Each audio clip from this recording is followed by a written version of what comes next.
बच्चों, आज हम पढ़ने जा रहे हैं अम्ल और क्षार के रासायनिक गुण। इसमें आज केवल हम अम्ल के बारे में पढ़ेंगे। अम्ल क्या होता है आपको मालूम है। अम्ल वे पदार्थ होते हैं जो H+ आयन देते हैं। जैसे हमने कहा था HCl, हाइड्रोजन क्लोराइड या हाइड्रोक्लोरिक अम्ल। तो जब ये ब्रेक होता है तो ये क्या देता है, H+ और Cl- आयन देता है। तो एक धनायन बनाता है, एक ऋणायन बनाता है। धनायन किसका होता है, हाइड्रोजन का धनायन बनाता है। अब होता क्या है, उदाहरण के तौर पर हम जो है देखेंगे इनके गुणों को। नंबर 1, अम्ल जब धातु के साथ क्रिया करता है तो लवण और हाइड्रोजन गैस बनाता है। उदाहरण के तौर पर हम देखें, एक अम्ल हमने लिया हाइड्रोक्लोरिक अम्ल यानी HCl। तो HCl हमने लिया हाइड्रोक्लोरिक अम्ल, और साथ में हमने एक धातु ली, जैसे हमने एक बहुत सक्रिय धातु ले ली, उसका नाम है सोडियम। तो जब हम HCl को सोडियम के साथ क्रिया कराते हैं तो ये अपना लवण बनाता है और हाइड्रोजन गैस देता है।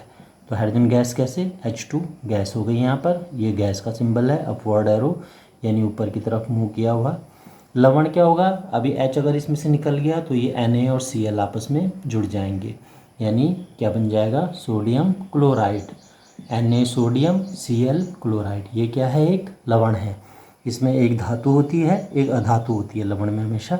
तो आपको क्या दिख रहा है यहाँ पर कि अम्ल ने किसके साथ क्रिया की, धातु के साथ क्रिया की और अपना संबंधित लवण बनाया, और कौन सी गैस दी, हाइड्रोजन गैस। अब इसको बैलेंस कैसे करना है, ये आपको हम पहले पाठ में पढ़ा चुके हैं। आप स्वयं से इसको बैलेंस करेंगे। NaCl को बैलेंस कैसे करेंगे, आप स्वयं से इसको करके दिखाएंगे। ये होमवर्क के तौर पर आप लेंगे, इस इक्वेशन को बैलेंस करें। दूसरा आप देखेंगे, जब वही अम्ल धातु के ऑक्साइड के साथ क्रिया करता है तो क्या बनाता है। अब अम्ल का सूत्र वही फिर से हम ले लें, हाइड्रोक्लोरिक अम्ल ले लें हम HCl। धातु का oxide sodium oxide Na2O, sodium oxide for example, उसी धातु का ऑक्साइड ले लिया हमने। अब फिर वही होगा कि ये तो जल तो बनाएगा, H यहाँ से और O यहाँ से, तो क्या बना, H2O यानी जल बना। बचा क्या, Na बचा है और Cl बचा है, तो वही लवण फिर से बन जाएगा NaCl यानी सोडियम क्लोराइड। तो यहाँ पर क्या हुआ कि धातु के ऑक्साइड से क्रिया करने पर भी, धातु ऑक्साइड से क्रिया करने पर भी अम्ल क्या बनाता है, लवण बनाता है, साथ में जल वाष्प के रूप में बनाता है। तीसरी क्रिया जो हम पढ़ रहे हैं वो ये है कि अम्ल की जल के साथ क्रिया होने पर क्या होता है। तो बच्चों ये हम पहले भी पढ़ चुके हैं। अम्ल HCl केवल हम ले रहे हैं, उसकी हमने जल के साथ क्रिया की H2O, तो क्या होगा बच्चों, हमने अभी आपको बताया था कि अम्ल जल में घोलने पर अपने आयनों में टूट जाता है, प्लस और माइनस यानी धनायन और ऋणायन में। तो अब इसका धनायन बनेगा, इसका ऋणायन बनेगा, तो ऋणायन तो हमें यहाँ पर प्राप्त हो गया Cl-, धनायन बचा, प्लस बना।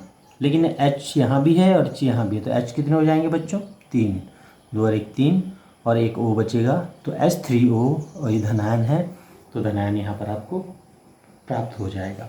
इसको कहेंगे हाइड्रोनियम आयन, हाइड्रोनियम आयन। तो बच्चों इस तरह हमने अम्ल के रासायनिक गुणों को पढ़ा। हमने क्या पढ़ा कि अम्ल जब भी किसी धातु के साथ क्रिया करता है तो उस धातु से संबंधित लवण बनाता है और हाइड्रोजन गैस देता है। जैसे कि यहाँ पर उदाहरण के तौर पर एक अम्ल लिया गया हाइड्रोक्लोरिक अम्ल HCl, उसने सोडियम धातु के साथ क्रिया की तो सोडियम क्लोराइड बनाया। तो इसमें जो धातु होती है वो धनायन देती है और जो अधातु होती है वो ऋणायन देती है। तो Na और प्लस और माइनस मिलके NaCl बना लेंगे। इसी प्रकार से क्या बचेगा, केवल हाइड्रोजन बचेगा, और वो कौन सी गैस बना लेगा, हाइड्रोजन गैस बना लेगा। उसी प्रकार से अम्ल जब धातु ऑक्साइड के साथ क्रिया करता है तो संबंधित लवण बनाता है और जल वाष्प के रूप में देता है।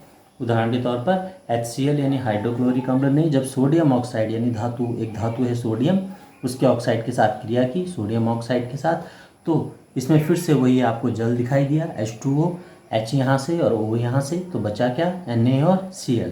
तो NaCl यहाँ पर आपको लवण के रूप में प्राप्त हो गया। तीसरी क्रिया जो थी वो अम्ल की जल के साथ क्रिया। अम्ल जब जल के साथ क्रिया करता है तो एक तो ऋणायन बनाएगा जो अम्ल से प्राप्त होगा, अम्ल धन और ऋण में टूट जाता है, ये हम पहले पढ़ा चुके हैं। ये ऋणायन यहाँ से प्राप्त हो गया। बचा क्या H और यहाँ H2O, H और 2 और 1H मिला के 3 हो गया, O का O हो गया, लेकिन ये तो प्लस था और ये माइनस था, तो माइनस हमने यहाँ लिख दिया है, तो प्लस इसके साथ जुड़ जाएगा, तो H3O+ यानी हाइड्रोनियम आयन आपको प्राप्त हो गया। इस प्रकार इस इक्वेशन में आपको हाइड्रोनियम आयन देखने को मिला। आज के लिए अम्ल से संबंधित ज्ञान इतना ही है। कल हम क्षार के बारे में पढ़ेंगे।